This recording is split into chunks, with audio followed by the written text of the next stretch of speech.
house here in Westerly, Rhode Island. I'm currently in the new basement of our house. Now this used to be a garage, but it was closed off so that they could have a proper basement. There was an old oil tank right here. That was taken out. And the homeowners plan to finish off this area into sort of a modest home gym. And then the rest of this space, mostly just storage, utility space. There was an old furnace back in that corner. That one's replaced, and now we have a brand new one. And up here on the first floor, we've got a big, wide open floor plan. Hey, Jeff. Hey, Kevin. And Jeff has made a lot of progress. The board and plaster are up. We've got a sunken living room, an accent wall here around the fireplace with shiplap and a little nickel gap detail. And the coffered ceiling that started last week, well, that's made a lot of progress there, too. You can see the V-groove poplar is going in between the center there. Now, over here, we've got a wall of glass with 2 sets of sliding doors that are going to lead out to what will be a new deck that's going to look onto this beautiful backyard, although it's not beautiful right now because there's a lot of industry going on. Now that oil tank that we moved inside, that is being replaced with propane, which explains the trench and the hole here. Hey, Richard. Kev, how are you? All right. Say hello to Peter Sherman. Peter, nice to meet you. He's our propane supplier on this project. And I presume this is the propane you bought us? Yeah, this is a 1,000-gallon steel underground propane tank, specifically designed to be used underground. 1,000 gallons of propane. Well, propane is also called LP, or liquefied petroleum. So this will be a liquid with a little bit of vapor on the top of it. Now, we understand that water boils at 212. Well, LP boils at minus 44. So any other temperature that's above 44 means that this liquid is trying to boil off and turn into a vapor. Okay. And that fills the top of the tank, and that vapor then leaves through a regulator and goes into the building. So we've got what in here? We have vapor, we have liquid, or we have both? You have both because you, like a tea kettle on the stove where you have water in the tea kettle. Yeah. And as that boils, that produces steam or water vapor. It's the same thing going on in here. So we don't have 1,000 gallons of liquid propane in this tank? No, you can only fill it to 85% Right. because you have to leave a vapor space, which is a little bit of room for expansion and contraction, and also to have a vapor space so you can draw the vapor up and into the house. But it's well above minus 44 degrees. Why Always. isn't everything in this tank turning to vapor? Because it's going to stay under pressure, meaning it reaches a point where it just can't build the pressure up any higher, and it'll sit there with liquid and vapor above it. Interesting. And then the critical thing is to size it right, to Peter's point, so that you always keep this vapor pressure inside the building. So on the coldest day in the winter, you have enough. So it isn't like a tea kettle where you pull the cover off and you lose all the pressure and it takes a while to come back to steam. You can't afford to do that with propane. You need to make sure the pressure's there. So we have to make sure that we've got a big enough tank, Yeah. and we can't draw too much off of Right, it. he did the calculation. All right. So I'm used to seeing these things above ground. Maybe it's smaller. So I like the aesthetic of it going away buried, but I'm kind of concerned you're putting a steel tank in the ground. What do you have to think about when you bury these things? Well, principally electrolysis. You know, just like when you put a boat into the ocean, electrolysis wants to come through, so you add zinc to a boat so it doesn't get corroded. Inside of a water heater, we have to have a sacrificial anode rod. So too here. This is a steel tank, and loose electricity in the ground could make this steel tank get corroded. So how do you treat that? Well, you use one of these, or 2 of these in this case with a 1,000-gallon tank. This is a 17-pound bar of magnesium surrounded by a conductive material that goes in the ground and becomes a sacrificial anode for the tank. Okay. So what? Any sort of loose electricity in the ground that wants to come to the tank will, like a lightning rod, go from here down to this, or just right to this? Electricity wants to eat this steel tank for lunch. It actually ends up eating this. So how do these things perform when they're on the ground for so long? Well, in our experience, these anode bags typically last 20 to 25 years. We do test them regularly. But it also has this thick mastic coating that's applied at the factory. And the tanks themselves? The tanks themselves, we've pulled them out from the 1950s. They come out looking like brand new. Oh, wow. The other thing, there's an advantage of putting it underneath the ground too, and that is that when exposed to the elements, it's going to have wide temperature swings. Keeping it below ground, we'll keep that consistent temperature in the tank. So it's going to look better beneath the ground. I am sold on that. That's right. Anything else we have to worry about? Well, yeah, there's one more thing. You know, as this tank gets used, it becomes filled with more and more vapor. So you have to worry about this thing, if you bury it in the ground, having it float away. So let me show you what it would look like if the river started to rise. These represent what a tank would look like. So here's a typical full tank. You can see it's 85% liquid, 15% vapor. Okay? But imagine that the tank was let to be down to 30 or 40%. So a lot of vapor. So let's put them down into the ground Bury these? and bury them. Okay. Okay? So now we got some water. Oh, so we're going to simulate a flood? It's starting to rain. Okay. So let me just pour it in careful here. And this is not a small amount of buoyancy. That 1,000-gallon tank with water underneath it can have up to 4 tons of push. Wow. So if it wants to go, it's Right, going to go. right. Waterproof sand. Yeah.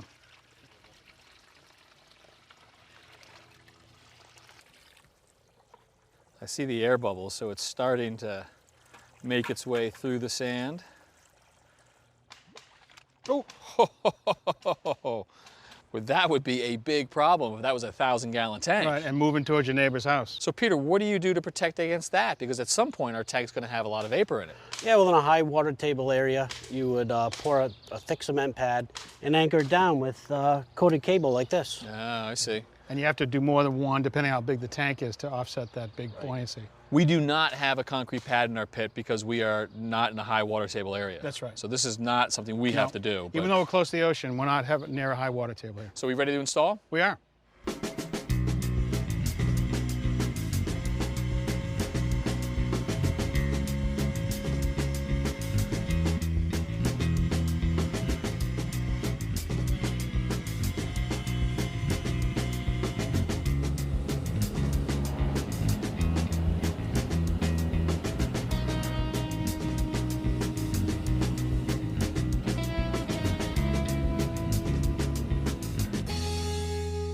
All right, Catherine, let's just set down this first perimeter piece. Okay. Now, there are a lot of manufacturers that make this kind of decking. And this one is actually a combination of polypropylene and mineral fillers. Okay. It is very durable, very easy to take care of. This one has a wood grain to it and it comes in different colors.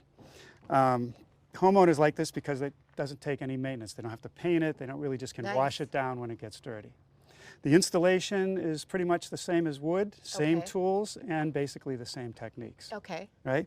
So we're going to start by setting this perimeter piece, and we want to have it hang over the framing by about this much. There's going to be some trim that's going to go under this later. So I want to hold it right there, I'll hold it for you. and then we're going to take a screw and drive it in and hold it, and then do the same thing down the road, down the line. Now, what type of screws are these? All right, these are special screws, and you'll see that when we start to drive this in, it goes all the way through. Now you can see that the screw is recessed, and that's because they have these little bungs. You just put those in place and give them a tap with a hammer, and that hole disappears. Wow. So now we'll go a couple feet down the line. Sure. Set the gauge again, and that looks pretty good right there. Great. So you want to be right about in the middle. Right here? And you're going to have to put some pretty good pressure on it. Okay.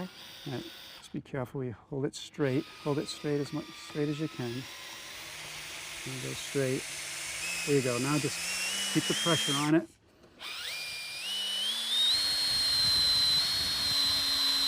Perfect. See how when it snaps? Yep. You know that you've got it in there all Great. the way.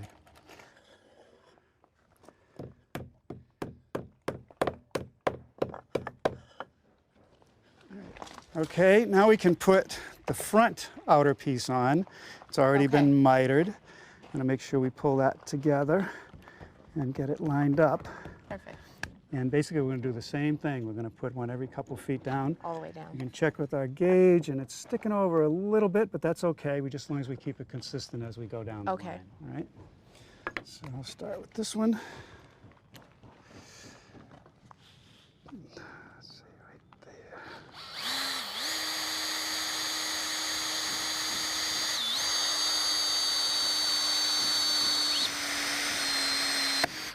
Looks like it pulled it out a little bit, but I think we're still fine. The miter fits nice. Yeah, we're good. Yeah, we're good.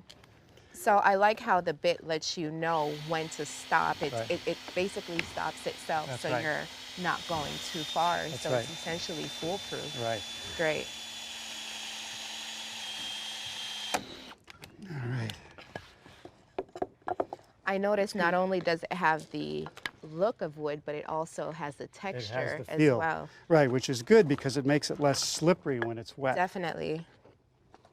So now we're starting to get ready to do the field of the porch. These pieces are slightly different than the one on the perimeter. It has a slot on each edge. Okay. And that's for some devices that will give us spacing. Now, because the piece we already did doesn't have a groove, we want to make sure the spacing is the same. So I took some wood and cut some slats that will match the spacing we're going to have later and put it on the end and on the side. And we'll hold it in place as we drive in screws once again. And this time we're going to do every joist. Okay. And we're going to stay closer to this edge.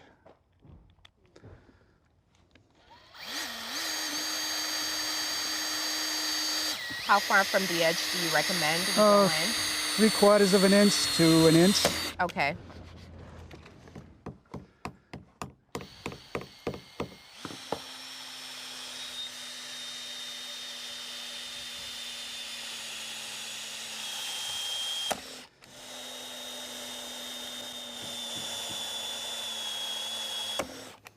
The whole Right. field now is going to be installed with a slightly different device. It's going Okay. to be these spacers. Come from the manufacturer, and it goes into the slot, and then this board will come into it, and they'll match together, and then you have this screw. We found the best way is to set these in place before you drive the screws. So Okay. we got to be a little careful that we don't drop them out as we go along. No problem. But I think if we just, keep putting them in and moving the board just enough to hold it in place. I'll move down a little further. And are we just putting one on each joint? One on each joist. Yeah. It's a little tricky, but we'll get them.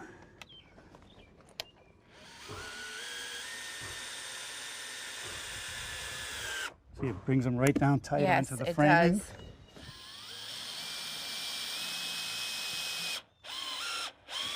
Right, yeah, don't go too far. I don't want to strip it.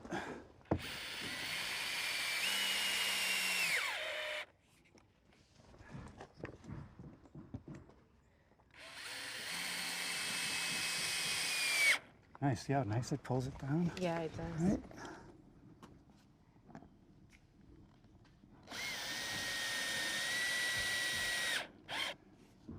All right, that's All done? one. Back down to the other end. Start in on the next one. Same thing.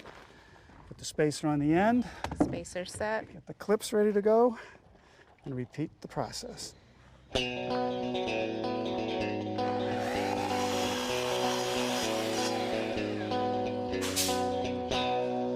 Last time Tommy and Jeff started work on our coffered ceiling, you can see that the 3/4 painted prime went in. That represents our faux beams. The mineral wool was put in the ceiling for sound dampening, and now that actual ceiling surface is going in, Tommy. Not plaster, but in this case, wood. Wood, and Jeff chose a 1x6 poplar. It's V-groove, tongue and groove also. Yep. And on the back side, it has a beaded edge. So there's V-groove and beaded edge also. Although we're not showing the beaded edge, you've got the flat side out here. Right, Jeff wants a nice flat ceiling, but he wants to celebrate the joints or the seams. That's why it's V-groove. So most of the coffers are filled in time for the crown molding, it looks like. Yeah, we're getting ready for the crown molding. As soon as the board's up in this bay here, we're gonna try something different though. So instead of coping, we're going to take these units and picture frame it, put it up as one unit. We're gonna put some glue, we'll tack it with a pin nailer, and then we'll actually drill a hole and put a screw in it. Pretty good? That looks good. So with this picture frame idea, no coping involved. So that speeds it up a little bit. Yeah, when you have a small series of squares here, it's just quicker to do it this way. Obviously, you wouldn't do a whole room on the table and put it up.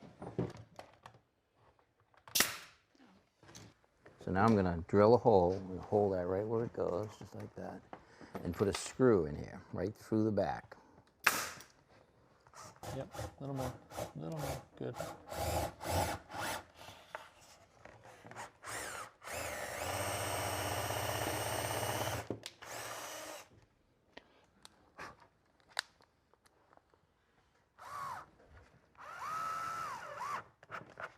Well, that pulled it together nice and tight. Yep.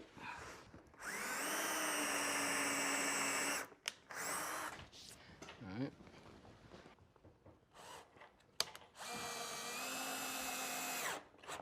gonna jump up there, Kevin? Yeah. Get that started. Okay, I'm in. Oh, fits like a glove. I don't need no nails. There you go. Good here, and I'm good Good. there. Tack it off.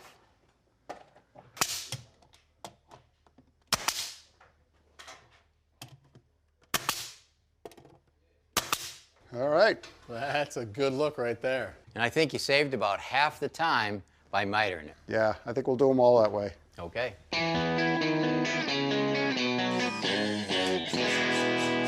All of the bedrooms in this house used to be down here on the first floor off of this hallway going all the way to the back of the house. But now that we have a second floor, bedrooms go up there, and these rooms are being converted to a playroom, a laundry room, a bathroom, and this one is a home office. And Courtney, you are helping us out designing the home office. We appreciate that. Oh, thank you for having us. Let's dive right into the design. What are you Sure. done up for us here? We do all sorts of things, but for Shayla and Scott, they really needed a home office. So they asked very specifically for their office to be able to adjust to both their needs, their family needs, and also her growing business. So bank of cabinets on the lower and book storage up top is That's- basically the idea? That's exactly right. And what they've done here is they've put in places to tuck away for a printer, for anything else that she needs. She also has drawers in here for files.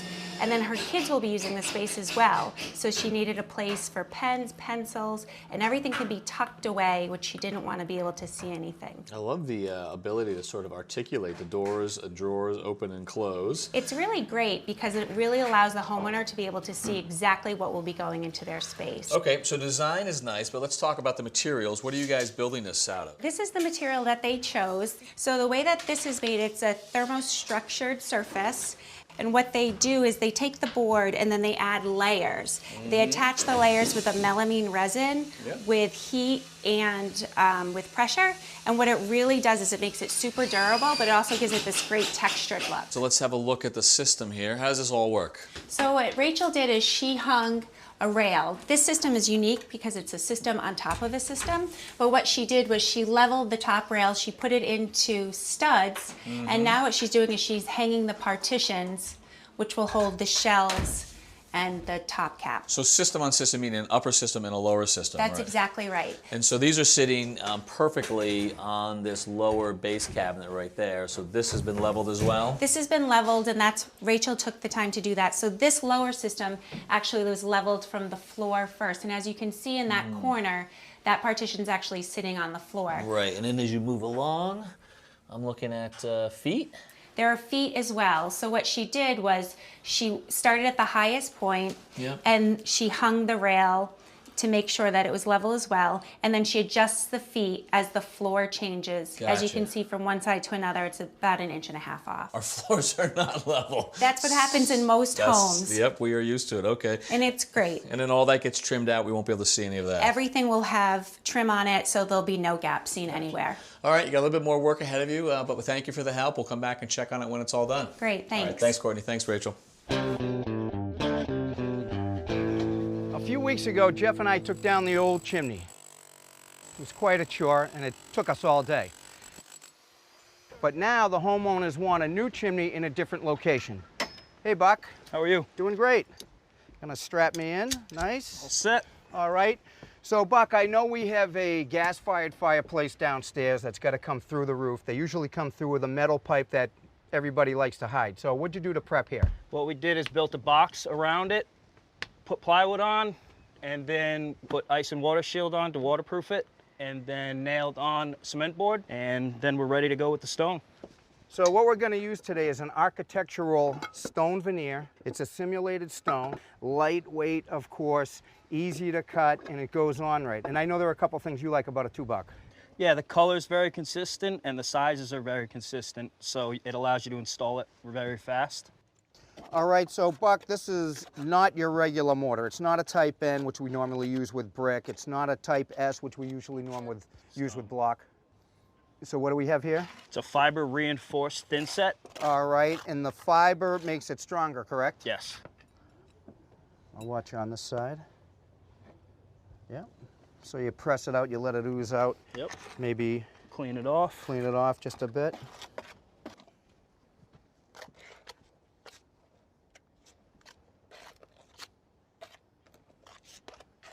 All right. So you're going to butter the board. I back butter the stone. And you squeeze it in. Again, we like to apply enough pressure so we see it ooze out. That means we're going to have a full bed.